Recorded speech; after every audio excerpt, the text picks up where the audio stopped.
Est-ce que Gary serait un débrouillard de la rue qui aurait juste choisi les mauvaises méthodes? Mon ami Seb avait joué le rôle de Gary dans la bande-annonce du projet. Le monde de la rue, comme Gary, il connaît. Il est éducateur, mais après ses journées, il va encore se faire un peu d'argent au feu rouge pour financer un projet de voyage. Merci beaucoup, bonne soirée à toi. Merci monsieur, très bonne soirée. Merci monsieur, très bonne soirée à vous, merci.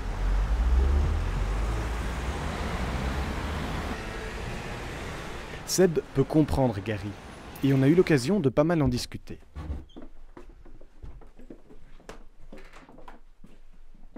Oui, c'est peut-être malhonnête, mais c'est une méthode douce quand même. Ça n'excuse rien.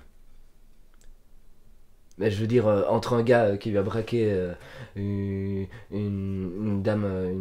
vieille dame dans la rue et qui lui prend son sac,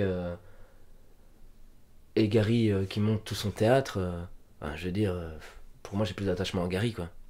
Donc Gary il s'est quand même dit un jour, comment est-ce que je fais pour vivre? Maintenant je suis dans telle situation, comment est-ce que je fais pour vivre? Et puis il a créé son truc, il a créé ça. Et je ne partage pas du tout les valeurs sur lesquelles sont basées son arnaque, du tout. Mais j'ai très envie de comprendre en fait ce qui se passe. D'essayer de comprendre Gary en fait. Parce que par rapport à ton projet Jean-Baptiste, et je te l'ai souvent dit, enfin on en a souvent parlé, il y a quelque chose moi qui me bloque. C'est que j'ai l'impression, j'ai vu sur internet qu'il y avait 700 fans de Facebook, etc. Et j'ai l'impression qu'il y a une grande communauté, et puis il y a Gary. Et je vois dans ma tête une image de toute cette grande communauté de gens pas contents, ou de gens qui veulent retrouver Gary. Et puis Gary, qui est peut-être un gars très bien, mais paumé. Mais moi, Gary, si je le vois, j'ai envie d'aller boire un verre avec, et j'ai envie qu'il m'explique son histoire, et j'ai envie qu'on lui propose une solution. Si j'étais Gary, si j'étais un arnaqueur, je changerais au moins l'histoire de l'arnaque, je changerais ma manière de faire, j'essaierais d'y tirer un certain plaisir, quelque part. Mais apparemment, il passe pas à autre chose. Il reste dedans, il reste bloqué dans son arnaque, il reste dans son monde. Je pense que la société actuelle, sans vouloir faire de grands discours, et de plus en plus essaie de nous donner peur. Et moi, je voudrais pouvoir toujours parler aux gens, et pouvoir parler aux gens sans qu'ils se disent en arrière-pensée, à celui-là, il va essayer de m'arnaquer parce qu'il aura vu un tel reportage.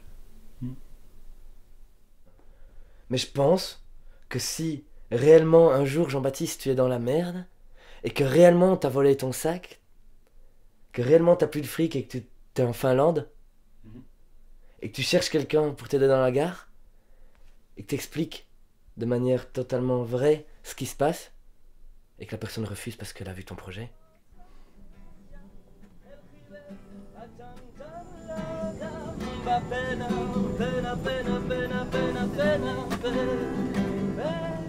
Porte de Namur.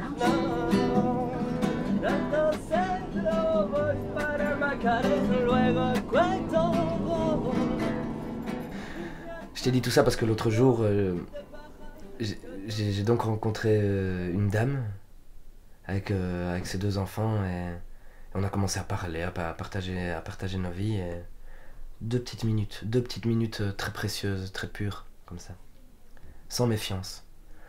Et puis vers la fin de la conversation, on était tellement bien à parler là ensemble, sans méfiance, avec beaucoup de joie de pouvoir se raconter dans la bonne humeur ce qu'on faisait.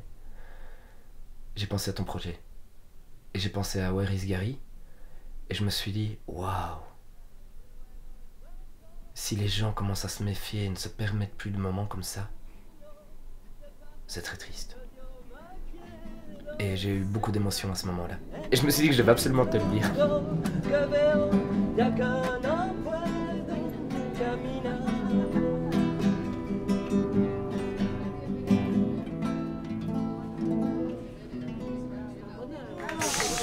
Merci.